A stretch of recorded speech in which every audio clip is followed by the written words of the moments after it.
रहमतुल्लाहि व बरकातुहू नहमदुहु व नसल्ली अला रसूलिल करीम अम्मा बाद फ़अऊज़ु बिल्लाहि मिनश शैतानिर रजीम बिस्मिल्लाहिर रहमानिर रहीम रब्बि इश्रह ली सदरी व यस्सिर ली अमरी वहलुल उक़दतम मिन लिसानी यफ़क़हू क़ौली। जिस घर में कुत्ता और तस्वीर होती है उस घर में रहमत का फरिश्ता दाखिल नहीं होता।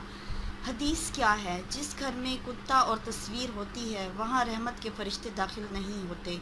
नबी करीम सल्लल्लाहु अलैहि वसल्लम के घर में बुखारी की रवायत है कि जिब्रील अमीन 3 दिन तक दाखिल नहीं हुए थे। एक बार आप सल्लल्लाहु अलैहि वसल्लम ने फरमाया, जिब्रील अमीन तुम 3 दिन से मेरे घर में दाखिल नहीं हुए।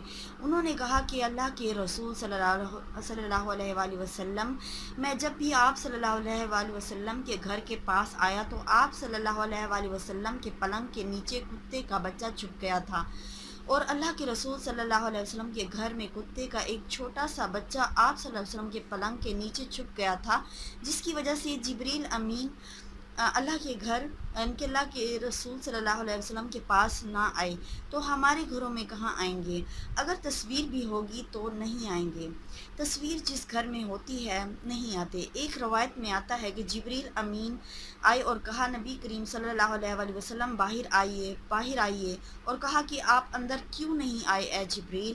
तो कहा कि आप सल्लल्लाहु अलैहि वसल्लम के घर के दरवाज़े पर एक पर्दा लगा है जिसके ऊपर इंसानी चेहरे बने हुए हैं। तो आप सल्लल्लाहु अलैहि वसल्लम ने कहा, हाँ वो किसी ने तोहफ़ा दिया था।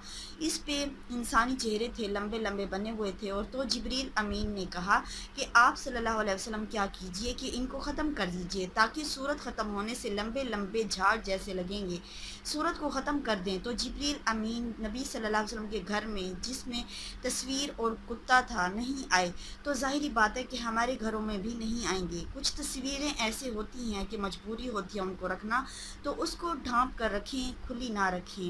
व आखिरु दावाना अनिल हम्दुलिल्लाहि रब्बिल आलमीन। अस्सलामु अलैकुम व रहमतुल्लाहि व बरकातुहू।